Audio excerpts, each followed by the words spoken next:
బడుగు బలహీన వర్గాల ఆశాజ్యోతి డాక్టర్ బాబు జగజీవన్ రామ్ జయంతిని వైఎస్ఆర్ కాంగ్రెస్ పార్టీ నాయకులు ఘనంగా జరిపారు. వెనికొండ వైఎస్ఆర్ కాంగ్రెస్ పార్టీ కార్యాలయంలో భారత తొలి ఉప ప్రధాని బాబు జగజీవన్ రామ్ జయంతి వేడుకలను నిర్వహించారు. జగజీవన్ రామ్ చిత్రపటానికి పూలమాల వేసి నివాళులర్పించారు. జగజీవన్ రామ్ స్వాతంత్ర సమరయోధులుగా సమసమాజ స్థాపన కోసం పాటుపడ్డారని, సంఘ సంస్కరణకర్తగా రాణించారని ఆయన సేవలను గుర్తు చేసుకున్నారు. జగజీవన్ రామ్ గారి యొక్క జన్మదిన వేడుకలు ఘనంగా జరుపుకోవడం జరిగింది. మరి ఈ కార్యక్రమానికి పెద్దలు, వైఎస్ఆర్ కాంగ్రెస్ పార్టీ నాయకులు, కార్యకర్తలు అందరూ కూడా గొప్పగా ఇక్కడికి రావడం, ఘనంగా ఈ వేడుకలు జరుపుకోవడం అందరికీ కూడా ప్రత్యేక ధన్యవాదాలు తెలియజేసుకుంటూ, బాబు జగజీవన్ రామ్ గారు మరి ఇవాళ చాలా సంతోషం.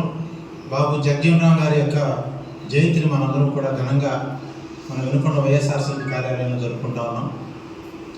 ఆయన స్వాతంత్ర పోరాటంలో పాల్గొన్నారు.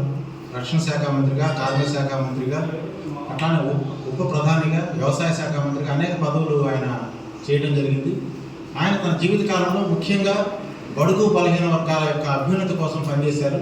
డాక్టర్ బిఆర్ అంబేద్కర్ ఎలా బడుగు బలహీన వర్గాల యొక్క అభ్యున్నతిని కాంక్షించారు, అదేవిధంగా మన బాబు జగజీవన్ రామ్ గారు కూడా తీవ్ర స్థాయిలో శ్రమించారు వాళ్ళ యొక్క ఉన్నతి కోసం.